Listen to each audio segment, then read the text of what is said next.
Turn 31, many things to say for this turn. Maybe first, some explanations for the rest of the turn. Comes from here, Gab moved there with his floating flying stack. He probably has Toadstool Fairies with him, but they are concealed in the forest. And he killed this, so it's really a shame because I had only 3 apprentices I built at my throne, and they are quite important in the plan. But I managed to kill it. So to avoid losing the apprentice, I would have had not to clear the Sphinx Temple and instead move somewhere else. But I think clearing the Sphinx Temple maybe was more important. So because I lost the apprentice and Gab is here, he has 4 hexes vision range with true sight, plus 2 hexes vision range with true sight, and 13 hexes movement, which means he can reach almost any place except this hex, and he can reach any location in this area. So that's a bit complicated for my hero. Also, he had a Cherub there, which probably means he spotted my hero, even if it's not sure, because 3, 4, 5, 6, 7, 8, 9, yeah, I guess, yeah, he could have. There are 2 ways to reach this location starting there. The first is to go like this, second is to go like this, and I guess that's what he did. So he probably spotted the hero, and there is no forests there, so if I want to conceal myself I have to stay in the forest. There is the lava here which I cannot cross until turn 33. Well, I will get the obsidian weapon. So the plan is to wait for the wyvern, try to survive, and because I'm playing partisan I can get Cloaked in shadows. And it was there in my research book, so I tried to get enough casting points, I need 60, and research points to research Cloaked in shadows, and then cast it on the AD, become concealed on this, and then hope that Gab do not think about Cloaked in shadows from partisan, and so it doesn't try to look for me on the fertile plains, because he knows only I can conceal myself on mountains, wetlands and forests, and then I can just stay there. And if he moves like this, 4 hexes vision range, so I need to stay there, and then he will not see me, and he will go there, clear this, probably try to kill the Gryphon, and then the turn after I can try to escape or cast again the Cloaked in shadows to try to move there and escape again. The issue is when I'm here I can move only up to here, so that's not a very good location. But anyway, we will see next turn where I move. So in order to get all these casting points and research points, I had to clear several items and take some risks. So first I cleared this Sphinx Temple, where I had to sacrifice Ice Scaper, and then I lost the Wisp, and I almost lost my leader actually, but in the end I managed to do it. So I have got another interesting fight, so I'm not going to show this one, sorry. And I almost died with the Apprentice too, so it was quite difficult fight. I'm the storm, which made the mystic shape shift and then attack my leader, so that was planned, but that was quite dangerous. And I had this item, so that's why I did strategy like this, because I had the item 2 lifesteal and first strike. The only issue is I don't have tireless, so couldn't. Then so I moved there. I'm concealed thanks to Master Illusionist. Next turn I would the Wizard Tower Ruins, but I won't be able to do that because my units won't be able to reach. So probably next toward the ruins. And so the research to research Cloaked in Shadows. Then later I took School of Enchantment. I killed from Gab here, and let's have a look at his upkeep. He still has 4 Cherub at this stage, probably from 2 strategic spells, which I'm not aware of. Some cadavers, probably 5. It's lagging a lot. So the Gryphon has no movement, almost no movement points left. Yeah, so 4 Cherubs for 36 plus 20, and it has plus 45 mana upkeep. Mana income, sorry. Didn't cast any spell. I didn't cast any spell. Gryphon was quite far away, west of the location of the Cherub. I decided to kill the Cherub for 2 reasons. One was blind gap, so I would need to cast another Cherub if he wants to explore, so it increases the chances of my hero surviving, because he will have more difficulties to look where I am, try to find me. Second is it allows me to conceal myself. Sorry, it allows me to put a bait for Gab, so that's 240 gold wasted, but Gab will probably try to kill it. So he will probably move there and then C with the because I'm going to be on this one of this dense vegetation, so I will be concealed thanks to Partisan Army, and then he will see me thanks to True Sight, and then he would probably have to go kill it, and then yeah, okay, you can reach with 3 units, but then I have more time to move away. So the issue here is he has this Halberdier here, and he can move 7 hexes and reach this location, so then he can see me with the dense vegetation and he can also join the fight. So I'm hesitating a bit between staying there or there. If I stay there, the Halberdier is probably going to see me. If I go here, he won't, but then Gab can see me 1 turn earlier by moving here, which might not be too bad, because then that's a better bait. And here he has Prospector also. So I'm going to send my... Oh, it looks like his defense was reduced. I think it was at 20 before. Maybe I'm wrong. Oh, and now he has 100% fire protection thanks to the cape, which also gives him resurgence, and he also has regeneration thanks to the cape. I wonder where did he get? I guess he got it from from the Diggerat, I guess. So I'm going to move there. Alright, so 2 Cherubs are there, 2 Toadstools. Yeah, there isn't many places where I can try to hide. So I guess I'm just going to disband. Can maybe just check this.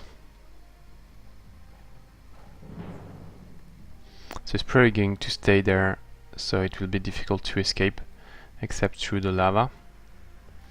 And also it's likely that if I go through lava, he will not follow me because he won't think that I go there. The best would be to move from here. 1, 2, 3, 4, 5, 6, 7, 8, 9, 10, 11, 12. I can stay up to here, but then I might be found by the prospector, which is a shame.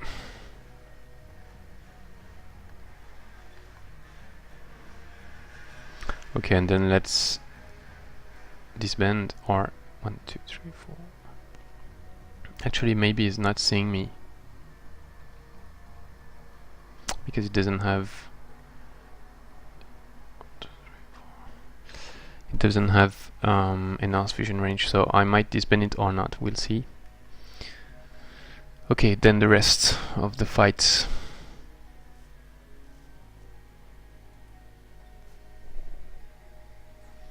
So I did this one because I thought I needed the casting points there, and I got something like 80 casting points.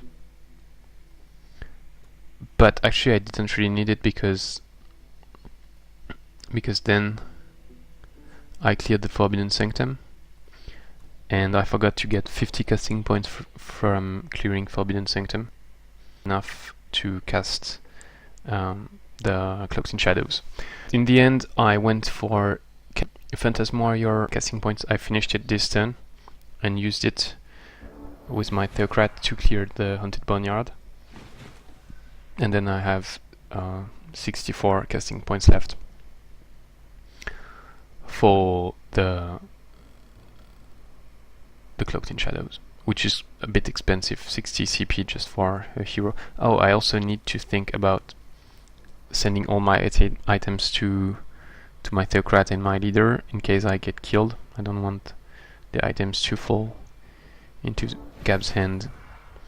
So here they are not charging forward, so I'm doing a classical strategy of splitting, using the lower level Ice Queen on the left to try to split the Evangelist, the Exalted, the Evangelist, and one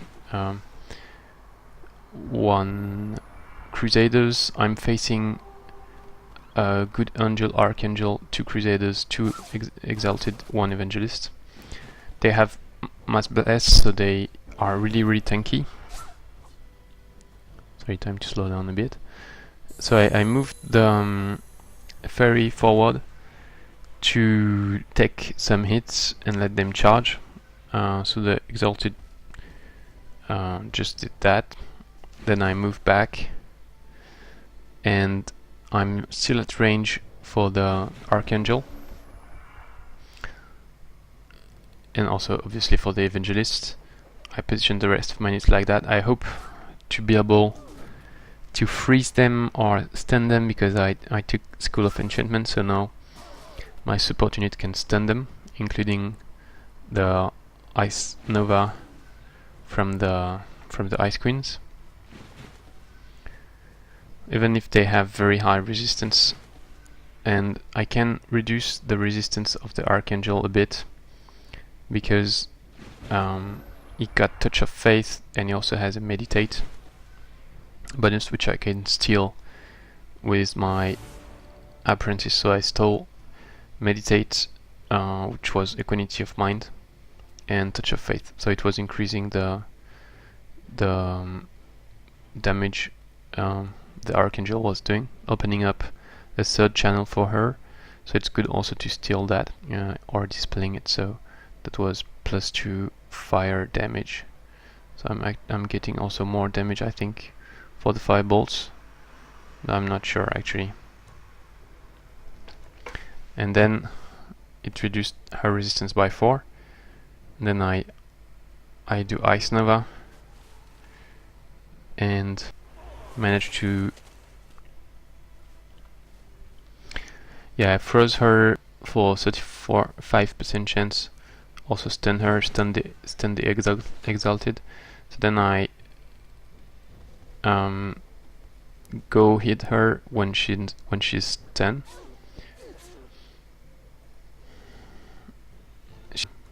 From the side, right?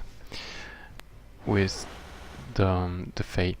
I put my Firstborn in the middle, phased with the other Ice Queen because otherwise she would be reached by the Exalted. So then the two units do not attack the Firstborn because they can flank the Ice Queen for more damage, which gives me opportunity to give them attacks of opportunity. The Fae still takes some damage, but I can heal her, so that's fine. Now they are not stunned anymore, so I try to stun or frozen. So I try to stun them again with the second Ice Queen, and this Crusader is going to die anyway next turn. So I also stun it, and it's going to die because it's immolated due to the Firstborn. Then I use my Apprentice to stun the other Crusader, where I had 35% chance of stun, whereas on the Archangel, I killed the Archangel, I don't remember, and the Exalted, I had lower chances. So how did I kill the... Okay, I used the Toadstool, oh yeah, to kill the Archangel, which was not stunned, but it was flanking. Then again, so the Firstborn cannot move. I put the Trooper there to hit the Crusader later on.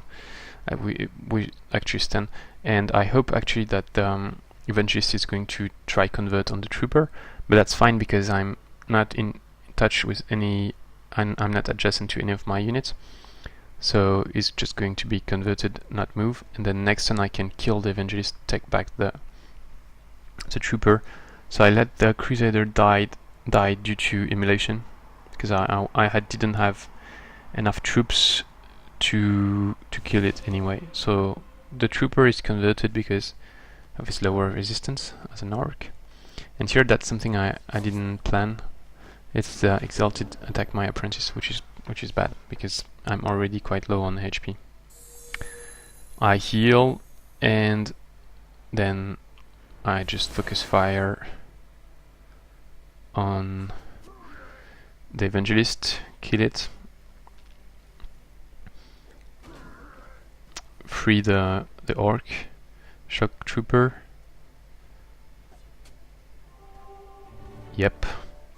Then I take some hits from the Crusader to go hit the Apprentice, the Exalted, and then I didn't plan carefully here because I couldn't kill the Exalted, but still I can heal the Toadstool as usual. And then if now she's really low on HP, then I finish the Exalted and try to stall some turns. So I stunned the Crusader, escaped, and then the idea was just to stall and heal the Fairy a bit. So that's just what I did. I moved away. The Shocktroopers, they heal 10 HP at the end of the fight due to Victory Rush. So then I just stall, heal, and focus the experience on my my Ice Queen, which is not yet elite, so that she can get Inflict Frozen. So that was the big fight. The Sphinx Temple fight was also quite big. Then I moved toward the cave entrance, send a tiger there. I've got the Night Watch concealing himself on the Sphinx Temple. I moved my boar there, found the two nightmares plus the kobold, still at the same level of experience, so I guess I have to retreat.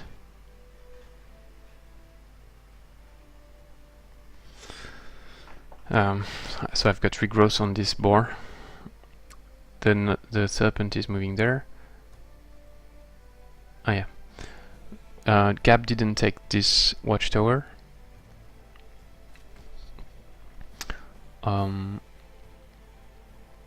I don't remember what I'm to do.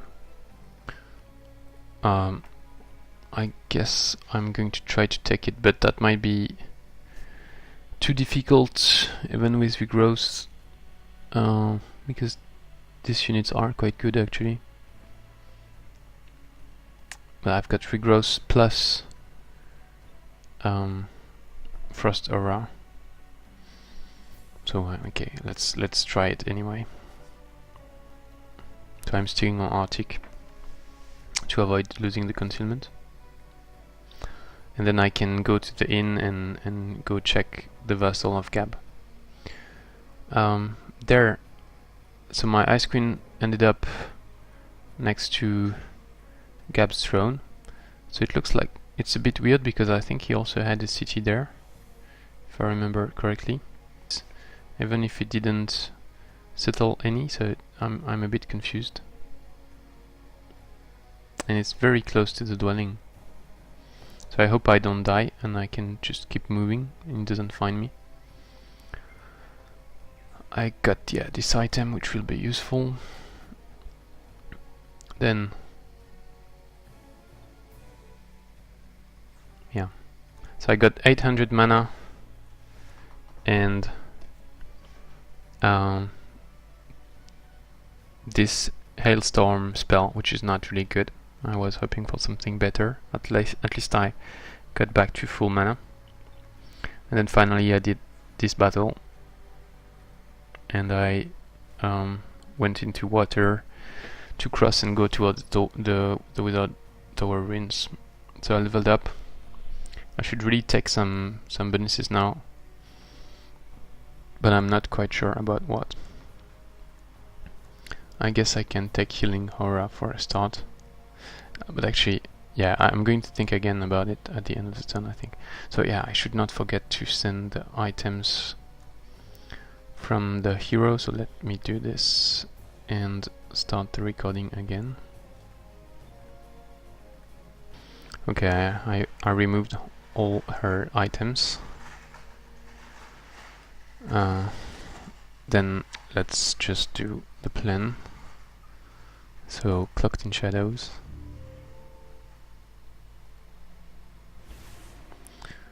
And then let me think it through again. Okay, so in the end I went for the Gryphon there and the AD here, and the hope is that Gab find the Gryphon with the halberdier, then move there, clear this, go there with his leader, and that's happened. And then next turn I'm still alive, but actually next turn I won't have the mount yet. I will have it in 2 turns. So then I would need to survive one more turn, either there or in this area. But the issue is probably going to have some units there. We'll see. I did some other bad choices. Maybe one was I split my leader from these 2 guys, so they will heal less, because the nourishing meal won't be available. Also, they are not concealed. Also, I'm not getting the reduced upkeep thanks to the boots and volunteer. But I will be able to reach the without the ruins next turn. Otherwise, I would not be able to do that. And then I can maybe clear it next turn, which will allow me to get enough research to research sorcery 4 and cast Cloaked in Shadows in 1 turn, which I would probably need next turn if I want my AD to survive. So yeah, let's go for this. And yeah, I guess that's it for the turn. I put the tiger here. It's probably going to die next turn. I just hope I won't waste casting points. If he survives, which is quite unlikely, I would be able to scoot a bit No, I guess I won't lose much if he dies. Yep, so thanks for watching. See you next turn to see what happens with my AD